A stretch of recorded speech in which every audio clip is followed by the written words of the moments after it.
Hello, I'm Claire Freeman, Director of the Natural History Society of Northumbria. Welcome to this week's talk, one in a series of NHSN's Winter Nature Talks programme. As a society, we've been sharing talks since the year we were founded in 1829. And in those early years, many people would have been isolated in their pursuit of natural history. So over those 191 years since, we have been bringing people together to hear about the latest discoveries and environmental findings. This year, digital technology, we hope, will enable us to share the talks with many more people to inspire them to care for and protect nature. Please do visit our website to find out more about NHSN, and also you might like to keep in touch with us for news about North East nature. I'll now hand over to one of my colleagues who will introduce this week's speakers, and I hope you enjoy the talks. Hello and welcome to this week's 1829 talk. You're very welcome. I am Professor Annie Tindley and it's my honour to be one of the trustees of the Natural History Society of Northumbria and to be introducing these 1829 series of talks to you. The 1829 talks highlight and celebrate the year of our foundation as a society, as one of the oldest and most honourable natural history societies in Britain. And the purpose of these talks is to allow a platform and showcase for the most exciting and cutting edge new research being undertaken by our early career researchers.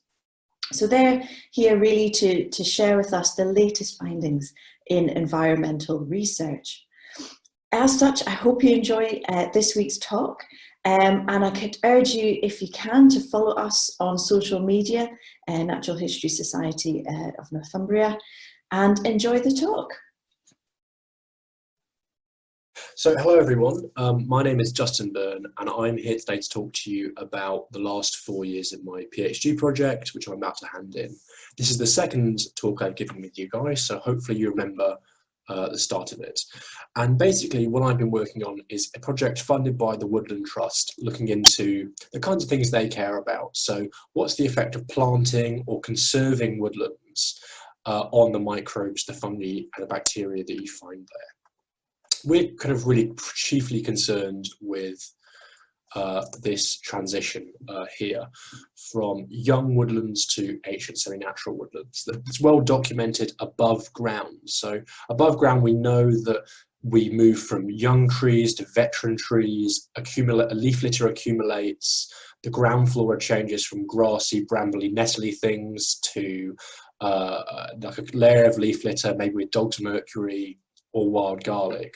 And obviously the input of all of these things changes the pH and the carbon in the soil. All of these things can have impacts on the fungi and bacteria you find in place. But the research that's been done on woodland so far has mostly focused on the first 50 years of growth after planting or restoration and not on older woodlands. The research that has been done on older woodlands doesn't tend to be in the UK, and so we really have a very bad idea about what happens to bacteria and fungi through the successional stages of a woodland. And that's really what I wanted to work out. You know, what happens and does it matter? Are they important functional changes? So, I want to talk to you first about how I gathered my data and how I'm going to be displaying my data to kind of ease understanding. So first of all of my data has been basically sequence data that I've collected from soils or decomposing leaf litter, where I've taken those samples, I've processed them, I've extracted the DNA from them, I've amplified that DNA, so there's lots of it, and I filtered it to be either bacterial or fungal using molecular techniques. I've put that into a sequencer and I've got out a lot of sequence DNA and I've assigned things to species or whatever taxonomic level is most appropriate. And that's the kind of data I'll be showing to you. It's very complex data with thousands of species, so it's difficult. I'll mostly be focusing on shifts in the composition of those samples. And those plots tend to look like this. They're ordinations. Now, what I want to, without worrying about them too much right now, what I want to say about them is Ordinations, every point is like a scatter plot. Every point is a sample, and I tend to colour those by a variable that we're interested in. So you get axes, just like a scatter plot, a left and right x-axis, and up and down y-axis, and things that are points that are on one end of that axis have a strong community composition of a certain set of bacteria or fungi that are strongly associated with one another. And at the other end, you get ones that are associated with a different, different set of samples. And the same is true for up and down. Samples that are very similar in their composition will be very close to each other on the plot. And samples that are very different from one another in their composition will be far away from each other on the plot. So here you might see, and that's all very complex, but what I really want you to take away is, can you see a pattern in the data? If you think you can see a pattern in the data, that means there's something going on. It might be things are shifted towards one side or the other, but all I'm really looking for is these kinds of patterns in the data, and if you think you can see them. Okay, back to what I was talking about. So the first piece of work I did was in combination with the REM project with Frank Ashwood.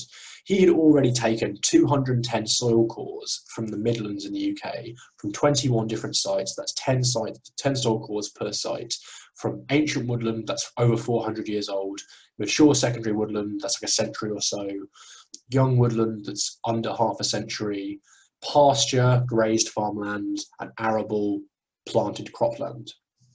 And he had looked at a variety of different things, mostly to work out how the soil chemistry changes in those different sites and how earthworm diversity changes. Both of those things do change. You get accumulation of carbon and various other things in these older woodlands as you get as planting goes on.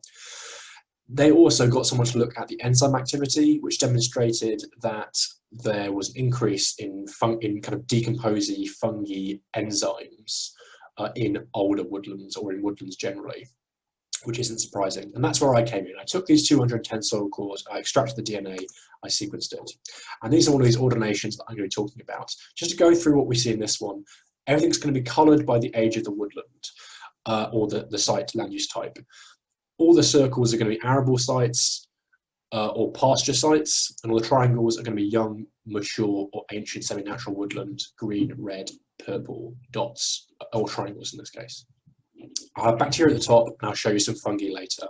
So first of all, I want you to think about, what groupings do we think we were expecting to see in the kinds of bacteria we find in those different sites? Do we expect them all to be very similar or very different? What we find is a bit of clustering. We find, when we look at the compositions of those bacterial communities, all of those arable sites are clustered here at the top right-hand side of the plot. And pasture sites are also quite restricted too, to the right-hand side of the plot. What that represents is that communities you find in arable and pasture sites are quite limited in the kind of breadth of species you can find there. Only woodland sites, this green, red, and purple, are at all present on the left-hand side of the plot. Only those species that like to be on the left-hand side of the plot are only found in those woodlands. And generally, as we go down, we move from arable through pasture, young woodlands next, mature woodlands in between, and down at the bottom, ancient woodlands. So as you move down the plot, you get this differentiation between agricultural and woodland sites, disturbed sites to less disturbed sites, where the bacterial communities change for hundreds of years of woodland development. And that's also the same kind of thing we see for fungi. We see those arable and pasture sites clustered mostly on the left-hand side, and the woodland sites clustered mostly on the right-hand side, with a bit of an exception here and here. There are fewer points on this plot because I've had to group them by site. So instead of having the 10 soil cores for each site, here I've had to group them by site, just 21 points. But you see the same thing. You see young woodlands closest, then mature, and then ancient woodlands furthest away.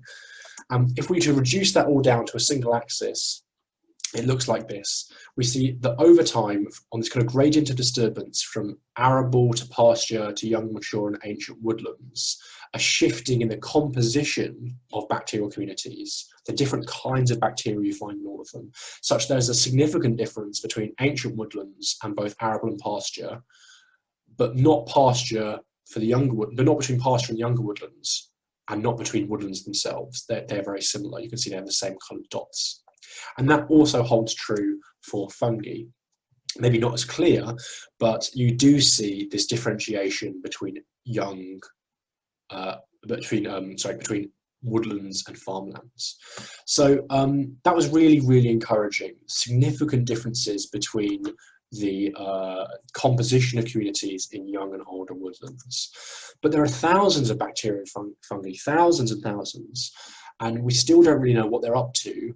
We don't know how much they contribute to our well-being, and we don't really know if we need all of those thousands of bacteria and fungi to do the processes that we care about in soils. So I wanted to look at some of the various processes that go on in soils and see if I could measure one of those processes and associate it with the bacterial communities we're finding, the differences we're finding. And of the various ones that I could look at, I saw that decomposition was involved in various different processes, and it's easy to study. With decomposition, you can put leaf litter that you've collected into woodlands, dig it up again or take it out again, measure the differences in weight, sequence the DNA, and you've got a whole experiment designed just there that's very well established. So I wanted to look at the differences in decomposition rate that we find in woodlands and see if that can be associated with bacteria and fungi you find there. So that's what I did. I just looked at woodlands this time. I didn't look at farmland, but I looked at young woodlands, mature woodlands, and ancient woodlands. I looked at 27 sites in total across the whole of Northumbria. And as you can imagine, these sites sometimes have very different soil chemistry you find in a young woodland, a mature woodland, and an ancient semi-natural woodland. And we already expected that. So I grouped all of those 27 sites into 9 triplicates with one of each of those age categories in, such that within those triplicates, they all had the same pH and soil texture, more or less. And so by doing that, I only ever compared sites that were very similar in their soil characteristics already. I then buried 5 different tree species, oak, elm, hazel, ash, and beech, in those woodlands. I let them decompose, and I dug them up again in spring and summer. I buried loads of leaf litter bags, around 1,200, but only 800 of which I've been able to look at yet in this work. I did what I said. I extracted the DNA, I purified it, I sequenced it, I assigned the different taxonomic groups, the species and whatever, to these bacteria and fungi, and then I looked at the relationships between the communities you find on the different tree species with some complex models that I've been showing you. So, what did we find? So first of all, I want to talk to you about the decomposition rate, and we're doing this because we want to know, are there differences between the groups that, the groups we're looking at? Are there differences between the species and how they decompose? Are there differences between the different land use types, those young, mature, and ancient woodlands, in how they decompose? So first of all, we do find, unsurprisingly, different trees' leaves decompose at different rates. Here, this is how much of the leaf was remaining at the end of the experiment. And elm decomposes the fastest, the most of it disappears, then ash, then hazel and hazel and oak, and finally beech. Beech decomposes the least over the course of the experiment. So that's great. We know that there will be differences in species. How about differences in woodland ages? Here it's less clear. What we see is that there's a decrease in the remaining leaf material, so an increase in decomposition as woodlands get older. It's not significant, but I think that's mostly down to the imprecision of the methods that I use to calculate weight loss. And also, it's very close to being significant. I know it doesn't look like it, but it is. And I think that the extra 400 points that I could add to it probably will reveal it to be significant. That's just speculative, but I think it's good. But the increase in decomposition that you see between the youngest and the oldest woodlands is around 12 to 16%, I think. So on average, so that is a huge increase in the amount of decomposition going on in these woods, if it can be shown to be significant. And all of that taken together just means that I think that there's a very good reason to believe that older woodlands decompose leaves faster. And this is excluding the impact of invertebrates like ants. This is just looking at microbes. And so I think that indicates maybe there's a specialization in the community of decomposers that you get in older woodlands that isn't present yet in younger woodlands. That's my hypothesis. So here are some more of these ordinations. And I want you to ask what you expect to see You know, we have groupings of age, litter species, and season. Which of them do you think will be the ones that form the tightest clusters in these plots, the most similar, like ones that are most important in affecting where you are on those plots? I'll also mention as well that we have things here, CCA1, CCA2. The number here just represents, you know, we have all of these different trends within the data. It's multi-dimensional, it's got many dimensions, n dimensions. The number just represents how important that trend is compared to other trends in the data. It's kind of a relative measure. So 1 is the most important relationship in the data, then 2, then 3, and 4, etc. So what do you expect to see are the big groupings that we find in this data? Age, species, season, something else? Well, what we find is that for fungi, there is this huge grouping based on the species of leaf litter material we're decomposing. So the first axis is oak splits away from everything else. It's the most important difference between things. Things you find on oak leaves that are so different from all the other things. And then the difference between, sorry, at the top, elm and ash come out. Hazel and beech are very different from one another too, along axis 2. Along axis 3, we see that all the triangles are on the right and all the circles are on the left. And that shows you that season is the second most, after species, is the most important thing in deciding what fungi you get at the site. So fungi change hugely based upon the species, and then less so, but still very much so, based on the season. They're different in the summer than they are in the spring. And then also hazel and beech have a difference. That's the 4th most important factor. For bacteria, we see a different trend. We see that season is the most important thing. Axis 1 is season. All the triangles on the right, all the circles on the left. Then we see species, oak, beech, ash, so hazel, elm, and ash. That differentiation up and down the plot, that's the next most important thing. And we see that the oak leaves in spring and summer are very similar to one another, whereas huge changes happen in the communities between ash and elm over spring and summer. So that was really interesting to see, very different trends in the 2 data. The third most important thing is it's not very clear from this plot. You know, what exactly is it? Maybe oak versus beech or hazel or something on that left-right axis, not very clear at this plot. But then the 4th most important thing, maybe differences between beech and hazel and ash and oak, a bit similar to kind of this axis here on fungi. So what we're seeing here are like different things are driving what you find on bacteria and fungi. But if you want to go into wood, the most important things that you'd find that tell you what fungi you're going to find on a leaf is what species it is for fungi, and then after that, what season it is. Whereas for bacteria, season is the most important thing about what, if you go into pick a leaf off the floor in a woodland, you'll know what bacteria on it based on season most importantly, and then species. So going back to that plot, we weren't quite sure about what was going on. This is for bacteria. We want to see what's that axis 3 about. Well, if you colour that axis 3 by the ground vegetation you find at the site, that's light colours are grassy vegetation, dark colours are ancient woodland indicators, and colours in between are kind of, you know, in between those 2 things. So darker colours are associated with older woodlands or higher quality woodlands, and vice versa. That axis 3 suddenly becomes very clearly partitioned, very clearly patterned. This is the same data. So this is just the amount of vegetation that's changed by the age of the woodland, and that's very strongly patterned in the data for the 3rd axis. The 3rd most important thing for bacteria is how much is what kind of understory species you get there. Are they ancient species or are they grassy field species? That correlates very strongly with the bacteria you find there. And for fungi, we have to go all the way down to axis 5 to find this age-related thing. And that axis 5, you can see there's a strong partitioning. The 5th most important thing for fungi is the strong partitioning between young woodlands on the right-hand side here and older or ancient woodlands on the left-hand side. They have the 5th most important pattern in the data is that difference between those 2 things, but it is significant. It's still important. It's still important what fungi you find there. And just so you know, these 2 measures are very closely related to one another.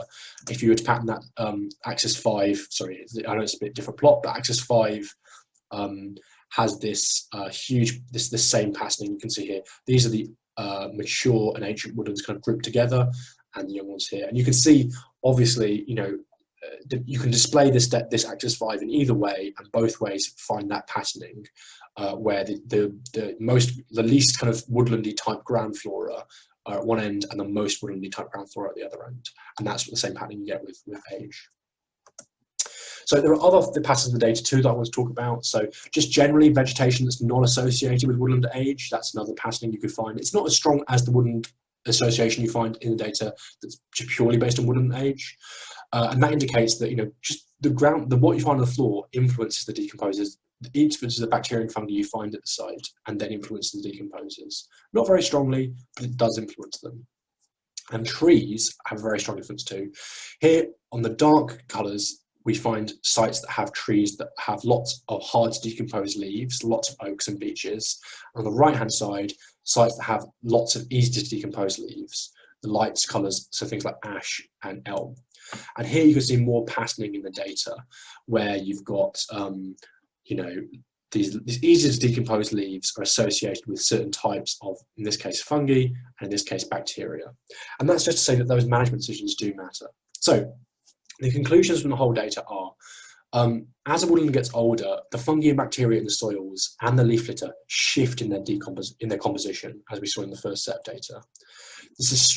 We also saw that when we looked at that difference between ancient woodland indicators and grassy type things, there's a strong association with understory vegetation, and it's unclear whether age affects bacteria and fungi, or whether this understory vegetation is just a better measure for age, a finer resolution measure than just young, medium, old. So it could be either one of those things, and it could be either the understory vegetation is directly driving fungi and bacteria influenced by age, or age is directly driving fungi and bacteria, as shown best through the quality of the ground vegetation.